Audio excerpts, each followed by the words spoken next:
The silence is lovely.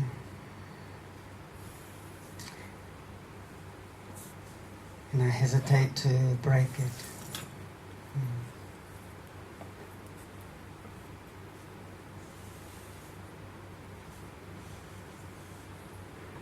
I suppose that's one thing I can look back on 37 years ago when I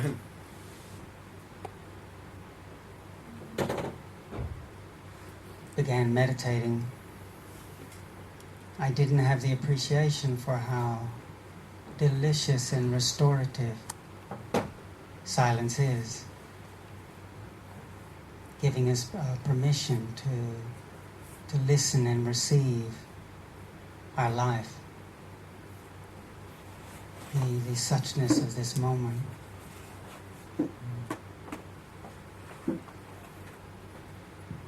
I'd like to underline, echo Tanisra's welcome. We are honored to be sitting here with such a gathering. It's impressive. This is our last evening after having spent 3 weeks in this country meeting practitioners, beings interested in the activity of getting our life into perspective, aligning with the way things actually are, learning to let go of the tendencies that keep us spinning, that cause us stress. And it's very impressive how much interest there is in this country. So we're pleased to have the chance. 37 years ago, the word enlightenment was a powerful word. I didn't really have any idea what it was about, but I did sense with some pretty good conviction that I wasn't enlightened. As Avi mentioned, I was a champion wrestler and being brought up in wanting to be a good person and seeking to make the best of my life and feeling I'll be worthwhile if I really do the best I can. And it's just interesting to see Avi's poem for the first time tonight. I don't want to win. Well, I had the idea that that was the way to get to success, to happiness. And so I kept striving to win and was in some way successful in sports, in championships, in academics, and then ended up at Princeton and on at Oxford University. Always aiming to get there, and this great weariness overcame me at 24 years old, and I just got the first inkling that I was looking in the wrong place, because I was so addicted to finding a sense of well-being through comparing and through victory, through winning, through success. And I sensed that something was wrong. So I found myself moving to quiet places and just listening. And this word, enlightenment, stirred something deep in me, this sense that there was a possibility of relating to the world in a way that was free from confusion. And even though in record books, even though in albums, even though with my mom's pictures and trophies on the walls, I could feel successful, I did realize that my mind...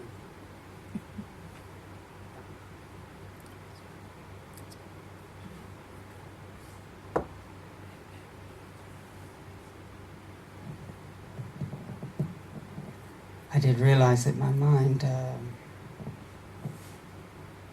was untrustworthy, just like some things don't always do what you want them to do.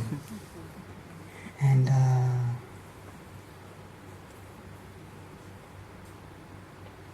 I wanted to understand things, and I sensed that I could tell you the word mysticism. I was writing a thesis at Oxford on art, science, and mysticism. I wanted to understand the universe, and I knew science was important, and I knew there was this thing called enlightenment understanding, and there was this creative process of living, and I was trying to figure it out.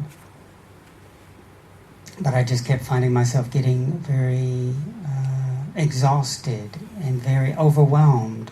The successes were elusive, didn't last. And I then heard that there was a wise teacher in Thailand, and who lived in a forest and had a few Western disciples. And so I went there because I realized how helpful it is to have someone who's walked the territory ahead of one, to point one in the right direction. And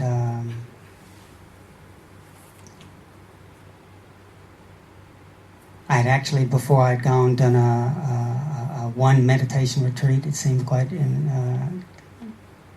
intensive. I did 10 whole days, and which I thought was a whole lot, and meditating from the morning to the evening. So, and I did have a few moments of tranquility. So when I got to Thailand, I felt I did have some experience. And when I met finally got a chance to meet the teacher, he asked me why I'd come. And I mumbled something about enlightenment. Didn't really know what I was talking about. And that sort of felt a bit tinny, not very weighty. And then when he asked me if I knew how to meditate, I felt on firmer ground there, because I had done 10 days. And so I was proceeding to explain to him how I could be with the sensations of my body, and I was quite good. I could even be with the sensations on both sides of the body, which was even more than what the teachers were asking me to do. I was hoping he would be impressed. And even before I'd finished explaining my technique, he was off his chair on the floor, sniffing around like a dog, all over the place, and saying something in Thai, and people were laughing, and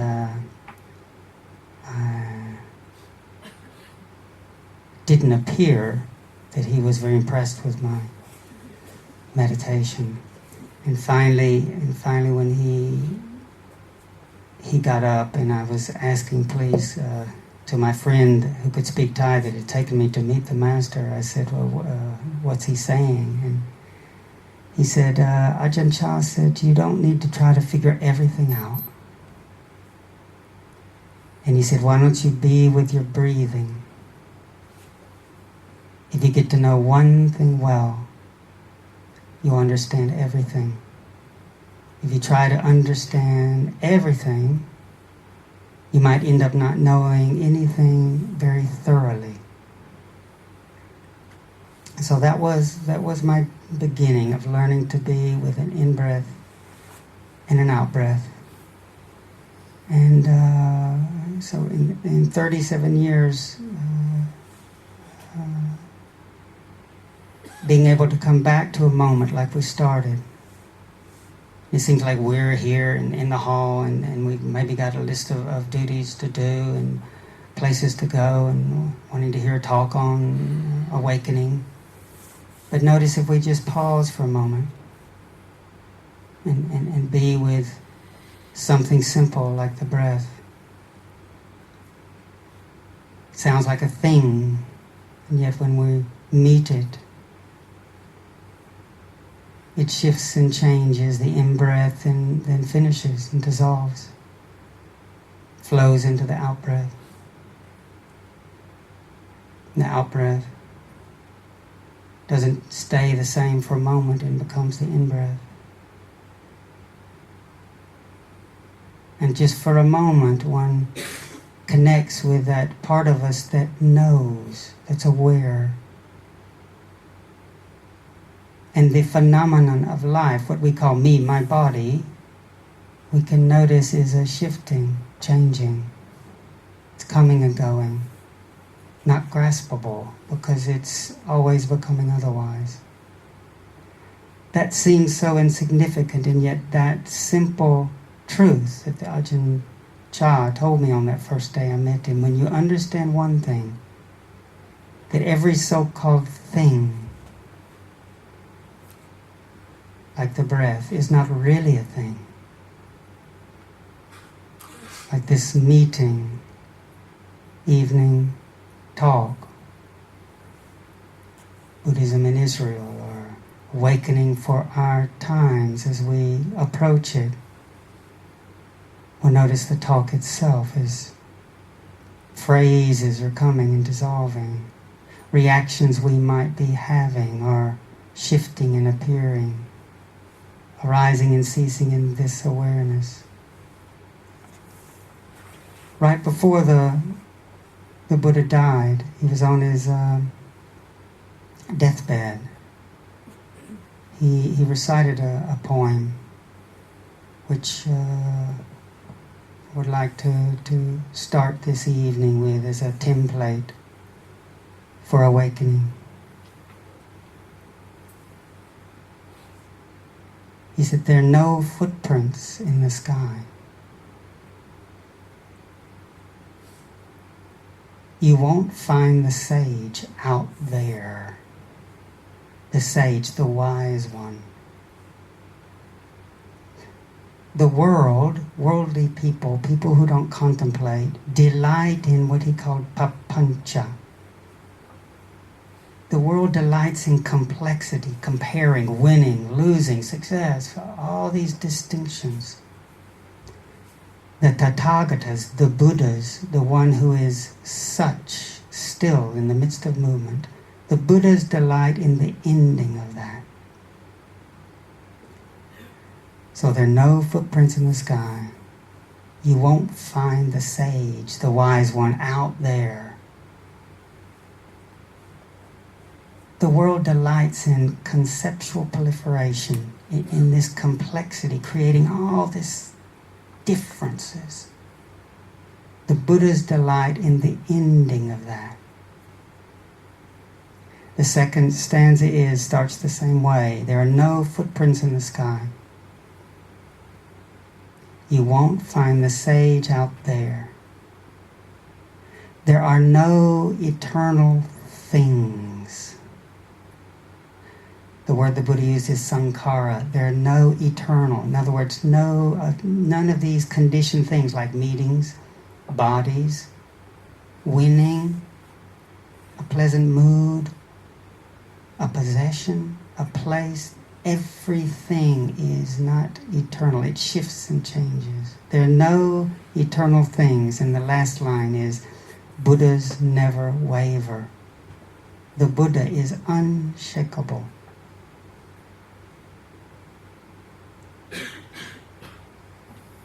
Akase padang nati. There are no footprints in the sky. The Buddha says our true heart is like the sky. Our true nature is spacious and unmoving and empty. There's no footprints because there's no place for it to stick. It keeps dissolving. And yet this emptiness has everything inside it. The sky, all of space, has room for everything. You won't find the sage out there. How often when I was struggling so much in my youth to try to get to success, get to happiness, get to the place of certainty, get to heaven, get to the truth. You won't find the sage out there. The Buddha realized that the timeless, unshakable principle is always here and now. The more we focus out there on a state, on a thing, on a success, when I finally won the national championship after years of practice and 500 push-ups a day and climbing ropes and walking on my hands, and I worked hard, it was amazing, but when my hand was raised up, it was thrilling. There are no eternal sankharas. How long does your hand get raised? Okay, Mom got a picture too. And so there's the picture in the book. You can open the book. When we look for certainty, we imagine solidity in a thing. How do we do that? The Buddha said, the world delights in papancha. Papancha is that making the way in which our thoughts concretize and objectify life.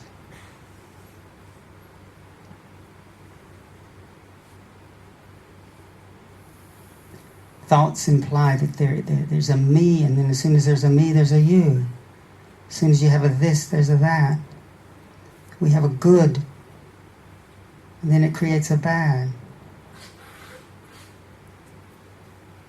The Buddhas delight in the ending of that. They still think, they still talk. But when Ajahn Chah introduced me to the miracle of being with a breath that comes and goes, that law, eternal law, that all conditioned things are impermanent, and then he encouraged us to look at every single thing, like every sight, every sound, every success, and every thought. The thoughts that are telling us, I'm a winner.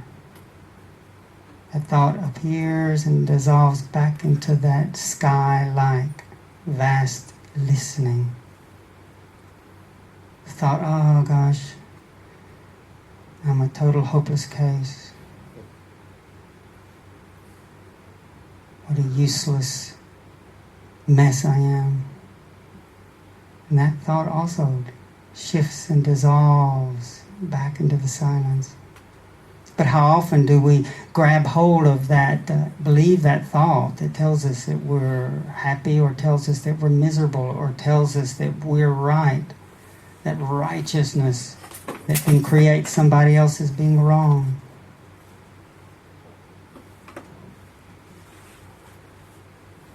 When we get lost in this conceptual proliferation, the Buddha said that's actually the cause of war. That thinking that imagines these categories are real then leads to us to having what we like, and then what we don't like is over there. And then it can lead to wanting what we want, what we don't want, pushing over there, which is not evil. But then the Buddha said that then leads to being jealous of what someone else has, and wanting to hoard up for ourselves. That then leads to conflict. Even though beings wish for peace, even though all of us want happiness and peace, the Buddha identified war and conflict all comes out of this tendency to get lost in our thoughts. And then we get contracted around being this kind of person or that kind of person, and my group and them over there.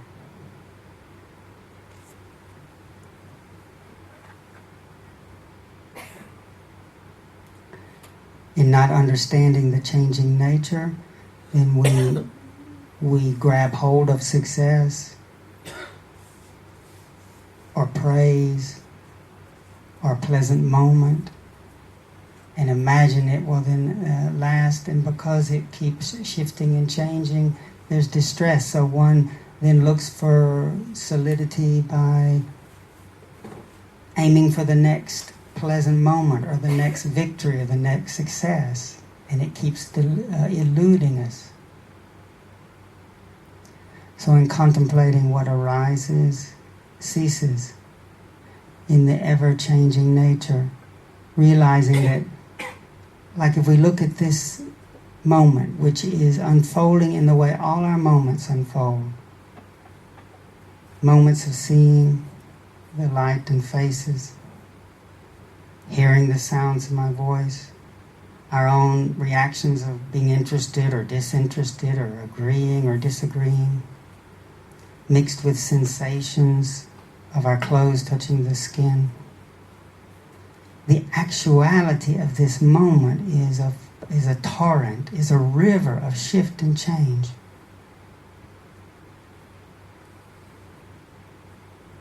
And yet papancha, this proliferating mind, imagines that we own things, that we can find stability in holding on to something. And yet the actuality is everything's shifting and changing every moment. Just as if one comes close to a river, one tries to grasp it, or a waterfall, one realizes the futility. Or as our teacher Ajahn Chah would say, if we look for stability and certainty in that which, like this moment, is ever changing, then we're bound to suffer. So there's a letting go. As long as we think the sage, enlightenment, peace, success is out there, then we're always going to the next thing. Each time we even get to something that really feels just what we wanted, just like my hand. And it's not that was bad. It was wonderful to be successful, but it kept eluding me, and I kept imagining I would get there. That exhaustion was actually a blessing, and this practice is the recognition at some point that we're grasping at something that can't be captured, is the beginning of the return to the source. The Buddha said our nature is like this sky, unmoving, peaceful, luminous, but that we lose touch with it by being confused by what moves through the heart. So in the practice of just being with simple things, learning to steady myself on an in and out breath, learning how to relax, learning how to appreciate for the first time, rather than just getting to the next thing, appreciate being here, appreciating even the feelings of discomfort. I'm always wanting things to be pleasant. Then when they shift and change, there's frustration of going to the next one. But just as light follows darkness, in-breath follows the out-breath. Pain follows pleasure, and that in being patient with the changes, one starts to return to this background.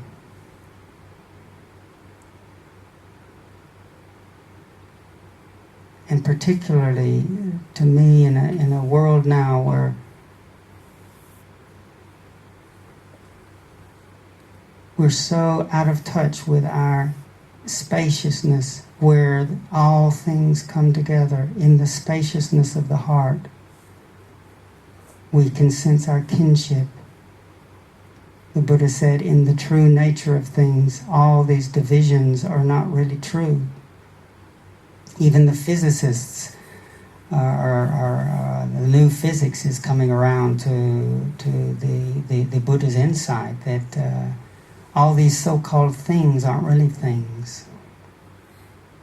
All these hard distinctions of this and that, which language, papancha, proliferation makes us believe in, aren't really true. The physicist knows you can't really draw a line between me and you and here and there.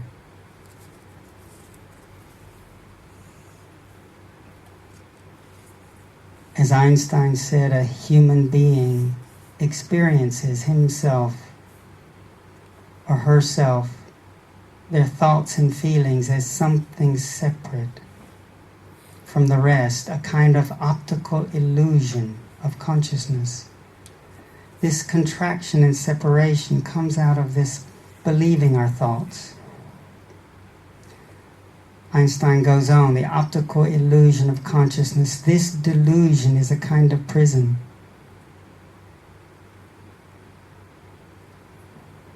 Restricting us to our personal desires and affection just for a few people nearest to us. Our task must be to free ourselves from this prison by widening our circle of understanding and compassion to embrace all living creatures and the whole of nature in its beauty. This limitation, this cutting us off from our spacious nature that includes everything, is born out of this way we relate to thought. So I'm just encouraging us. And the Buddha gave this such importance.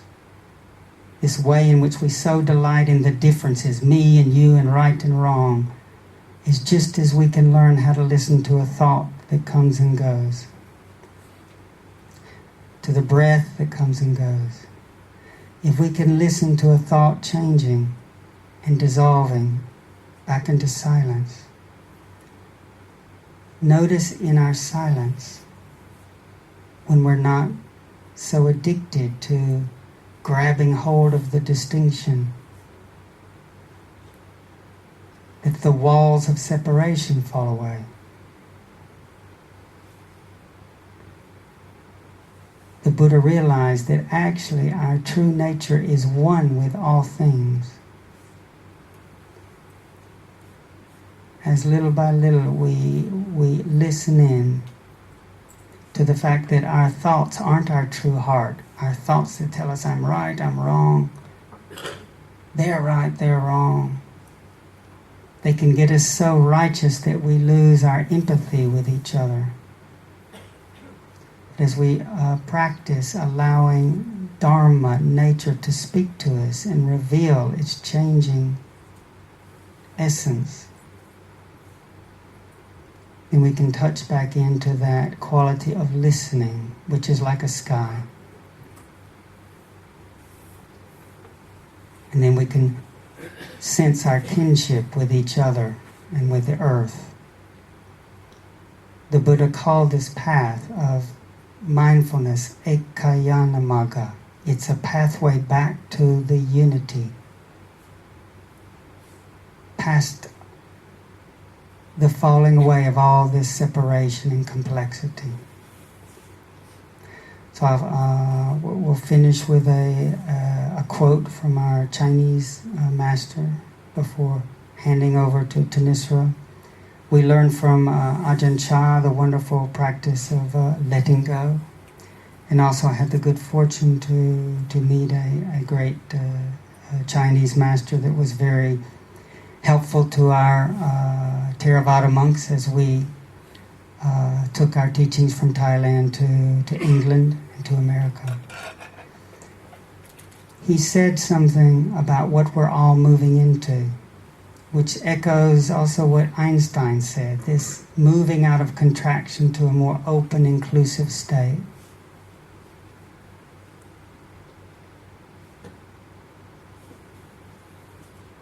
He said, all living beings are my family.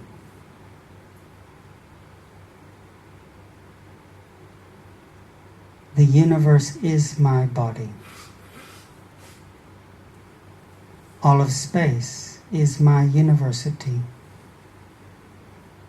My nature is empty and formless. Kindness, compassion, joy, and equanimity are my function.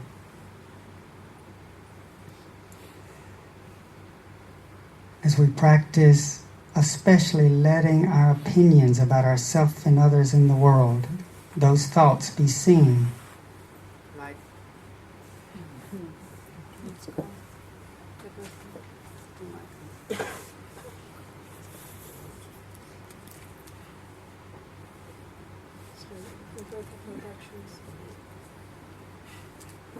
Because we let our thoughts, especially just what practicing, whatever opinions we have about ourselves and others, practice. But it went off.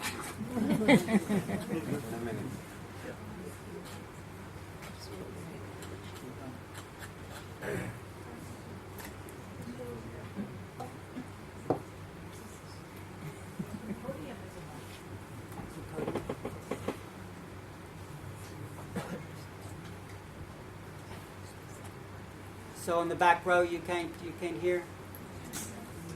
Just whatever opinions.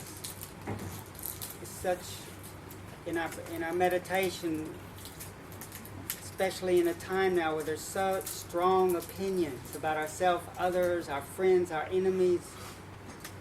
We just allow these opinions to be heard as just like the breath coming and going. Then for a moment, touching back into that ground of listening.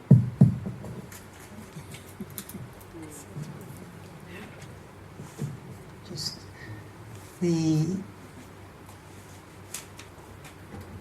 remember the Buddha said that the source of war is this papancha, this proliferating, ever-spreading thinking that creates all the complexity, the changes, and loses touch, just like waves, seeing only the surface of the waves, the big ones, the little ones, the ones I like, and not seeing that all the waves merge. They're part of one substance.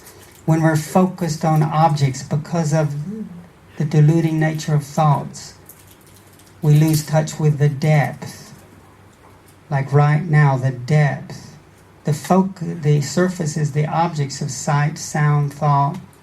But as each sound, especially the opinions we have about ourselves and the world, are heard arising and dissolving, and getting a sense for that depth where all the sounds, all the distinctions merge, then there's a possibility of empathy, where all beings are our family, because we all come back to this ground of listening. The universe is my body. Where do we make the line between what is me, what is not me? Honoring the earth. Empty space is my university. Wherever we are is where the sacred ground is, where we can learn. The nature, like that big sky, is empty and formless. And when the heart is open, it can then respond with kindness, compassion, joy, and equanimity. So just to get us started, I start with these words. And thank you for your attention. I'd like to hand it over to Nisra.